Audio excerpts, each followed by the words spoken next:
We have a phrase on this show. We love drama, but other people's drama. Other people's drama. Not our own. Yes. This is kind of our own. Oh. And we don't like this. So, trade deadline is approaching here. So we have, let's see, 15 days, 2 weeks and a day-ish until the trade deadline of Major League Baseball. I don't know what's going to happen. But, I had some calls over the weekend. I don't usually do a whole lot of phone callage, but this one came to me. Just talking about, hey, what's going to happen with the Rangers come trade deadline? Now, we had John Morosi on yesterday, and he's like, I think the Rangers are going to be buyers. They're more likely to buy than sell. And you and I have pretty much been on the let's kind of go for it here. And I think Chris Young is leaning in that same direction. Let's kind of go for it. Morosi was very positive. He's like, in the American League, if you're in the Rangers position, you are in it. And then Morosi was sitting there talking about buying pitching. We'll get to that later on because I think it's a more interesting, longer discussion. But Morosi was upbeat on behalf of the Rangers and saying, yeah, go get a closer or another starter because Marcus Semien is the X factor in your offense who has woken up. He's woken up. Corey Seager is Morosi was great yesterday. Fire. Yeah, Morosi's fantastic.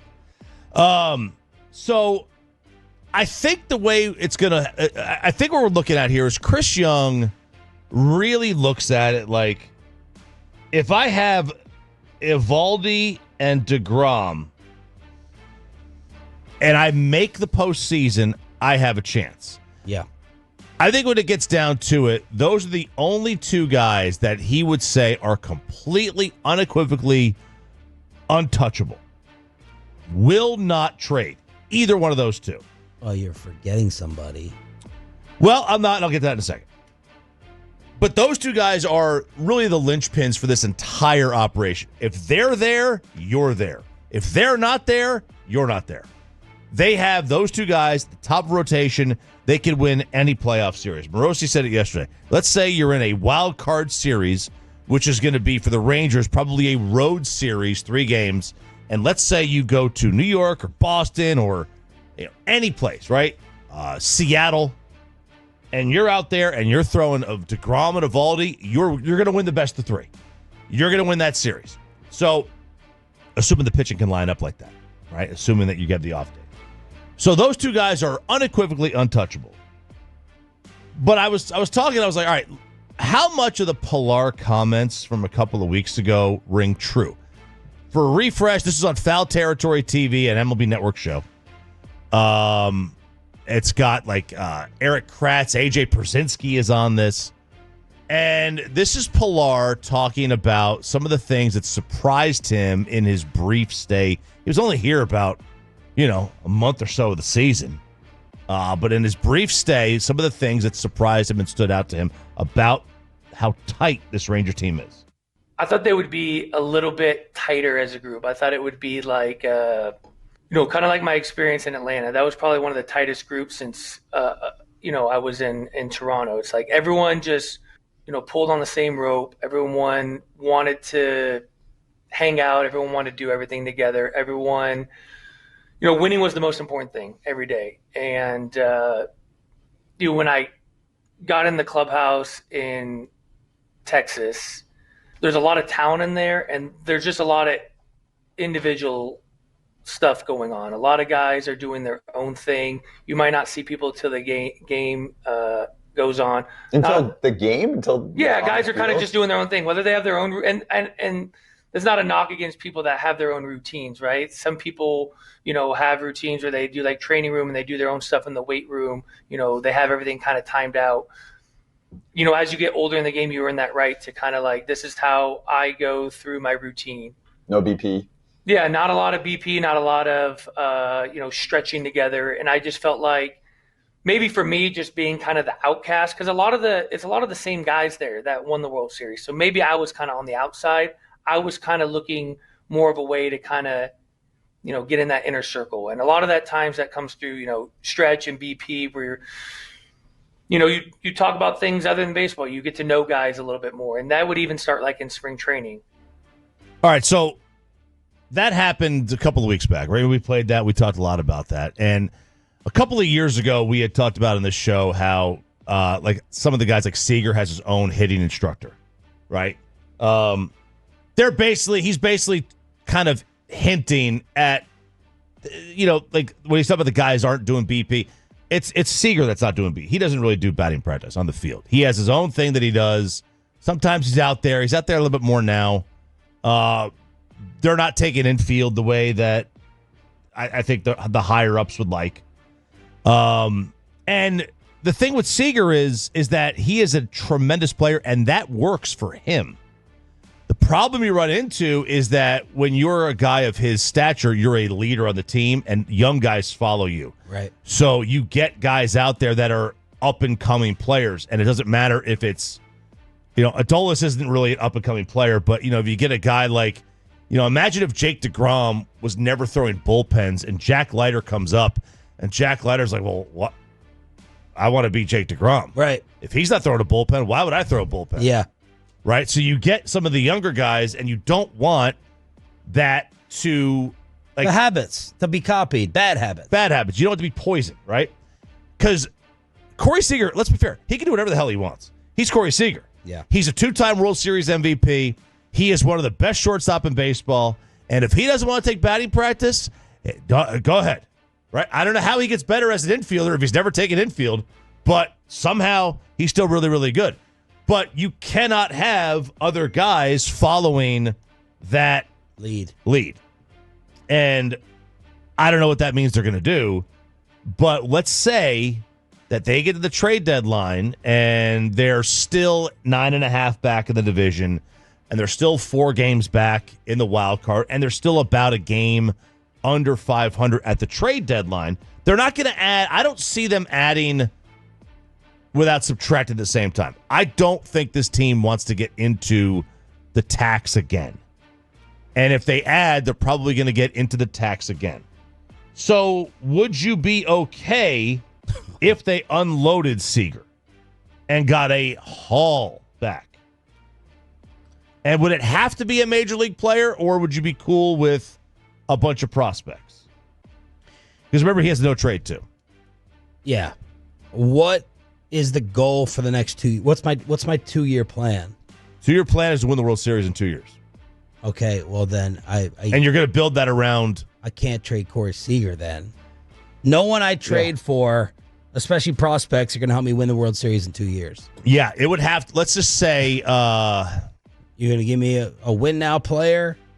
I mean, who are you going to give me that's as good as Corey Seager, or a little bit less? Well, nobody's going to be as good as Corey Seager.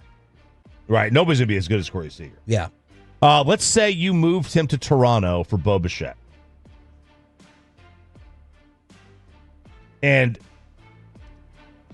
I guess Toronto, and Bo's an expiring contract, so that's a risk. You would have to sign him. Let's say you traded him to San Diego. San Diego. AJ knows the Rangers. Okay, San Diego, you get Xander Bogaerts. Now, Xander Bogaerts has forgotten how to play baseball.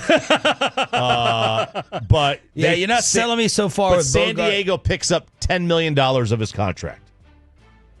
I mean, none of that is helping me win the World Series. Bogaerts would be a step down in player, but you would basically be gaining $20 million of salary. Okay. So you'd be because you would trade to go get someone. You would have San Diego pick up $10 million. You get it down to $15 million a year. Seager's money, what is he making? 30, 35 comes off the books, and now all of a sudden you gain $20 million of salary to give you some relief of the tax, and you go pick up another. You bring Malley back, or you could pick up a couple of depth guys. Okay, so just reset for me real quick. RJ Choppy, Diamond Cavs, home of the Rangers, here on Shan and RJ, commercial free, Expressway. We got a concert ticket coming up. Excuse me. My brain is frazzled by this topic. Why are we thinking about trading him again? Give me the top 3 reasons. Just reset this for me. I'm in the Rangers boardroom. Like, why are we talking about this again? Just put it in a nice little bow for me. Reason number 1 is flexibility. Reason number 2 is he does get hurt quite a bit, and he's playing at the top of his game right now, and he is not going to get younger. I don't think that's allowed. Yeah, you get younger. You wouldn't think that the contract is going to age well, that he's missing basically 40 games over the past 2 seasons. You don't want to get stuck in a Simeon situation where, now Marcus is playing well right now, but nobody really thinks that this. I mean, 45 days ago, we were saying, holy crap, we got 3 years left of this contract with Marcus Simeon or whatever it is. And then reason number 3 is... Now, are you throwing this out just like I just brainstormed Yes. a deGrom thing? You're just doing it on the offensive side when I was like, whoa, I wasn't reporting. I wasn't saying I heard it. Do you think this is a legit conversation, or are you just throwing this out like... No, I'm just throwing this out. Okay. Yeah. So... Like, and the third thing is, like, if what Pilar said rings true, right, and the individual aspect of this is a problem, do you really want that to permeate throughout the Evan Carters and Wyatt Lang? Like, you Josh want Young? Josh Young, Josh Smith. You want Evan Carter and Wyatt Langford and those guys to, like, flourish. Yeah. And what you don't want is, like, if what Kevin Pillar's talking about, or what he talked about 2 weeks ago, like, nobody's taking BP and it's very individuals.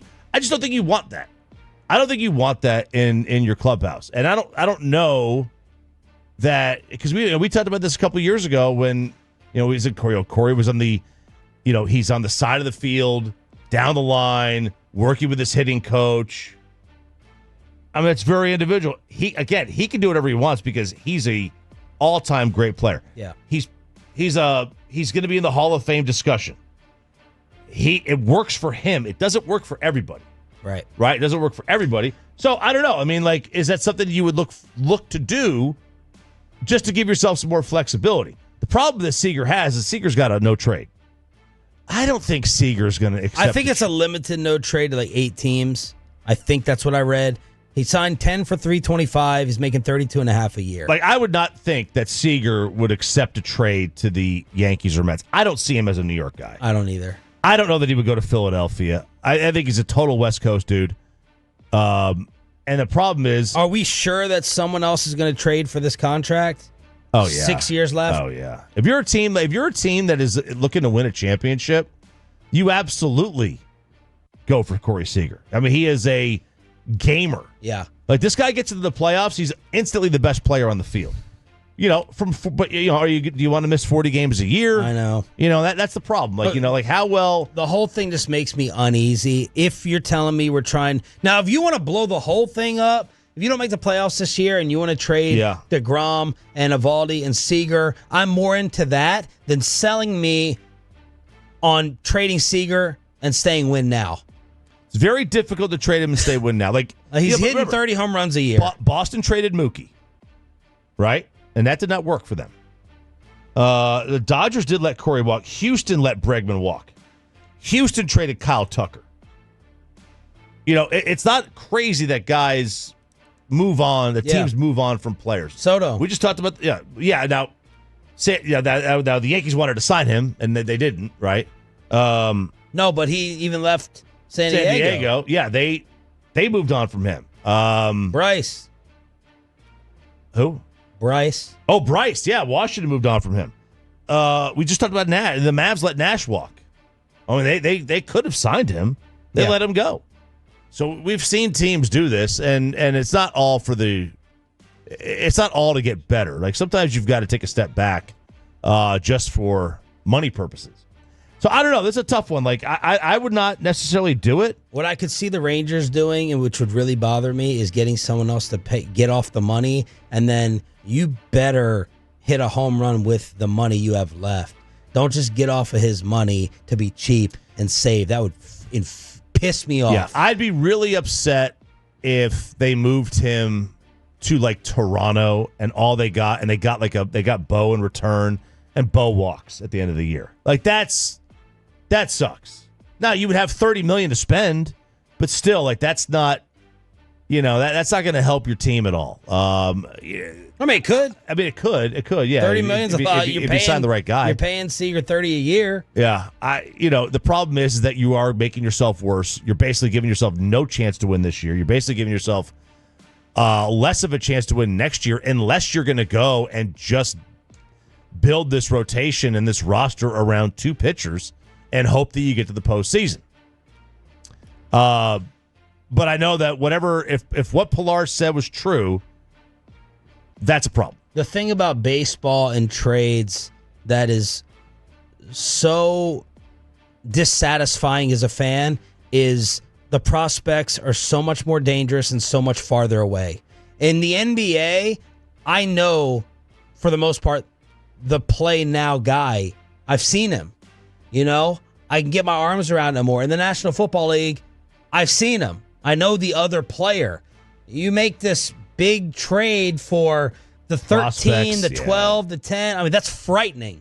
If you're in this position, if you're trying to win. Yeah. Now, if you go back and look, like teams have done a pretty decent job. Like you go back and look at the top picks in the draft. They've done a pretty decent job of getting better guys now than they used to.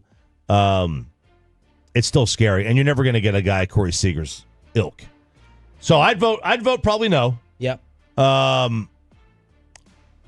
we got to get to the bottom of like how this is affecting, how you think it's a legitimate issue. Well, we asked Booney about it. You were here last week or 2 weeks ago. I think you were here. He said he didn't like. Yeah, but what's he gonna say? Yeah, but he didn't like completely poo-poo it. He was like, yeah, it's just some individual. I bet on tight teams. I bet on not so tight teams. And he's like, it's not really a big deal.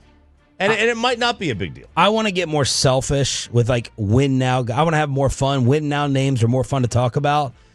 So other guys in the 30s that may, I don't know, be expendable. I don't know. I'm just going to throw out some names and you tell me their situation and whether that could entice you for the Rangers. Correa's making 37. Look at Rendon. Rendon's at 38.5. Yeah, that's the issue. You're not going to get a guy. Oh, let's look. Look. Correa's at 37. Trout's at 37. Could you give me Mike Trout and a lot more? People would be ticked off because Trout just waiting to break down. Lindor's at 34. Altuve's not going anywhere. Seager's at 32.5. Arenado's at 32. Stan's at 32. No. Devers 31. He's not moving again. And still no. No, you don't want him. Alonso's at 30. Vlad Jr., 28.5. They just paid him. Well, that's a steal. Swanson, 28. Bryce, not going anywhere. Bellinger. Trey Turner's at 27. He's not going anywhere. Chris Bryant. Mookie Betts. Simeon. Xander. Matt Chapman. Javi Baez. Alex Bregman. So, yeah, there's not a lot of names trying to make salaries match. No. NBA like. You are you really screwed because you have, of all the names you mentioned, you've got probably the best value. Yeah. Right, of all the names you mentioned, his you've got probably the best pretty value. Good. So, yeah, I don't think I would do it. You'd have to blow my socks off. Tolo Trey said Diamond Cavs has turned into swoosh Cavs because RJ is turning into Nico trying to trade Seager. Oh man, I don't know. I think trying to trade Jake would cause more vitriol. Jake deGrom or Eovaldi. Ooh. I think I'd be more upset trading Seager than. But again, what are you trying to do? What's the plan? And what are you getting? Yeah. Because Seager's going to bring more back than deGrom does. Yes. Right? Seager will bring a lot more back. And Jacob deGrom, in my opinion, is going to play even less than Corey Seager does. But Seager gets hurt too. So there it is. A diamond calf. One calf. One.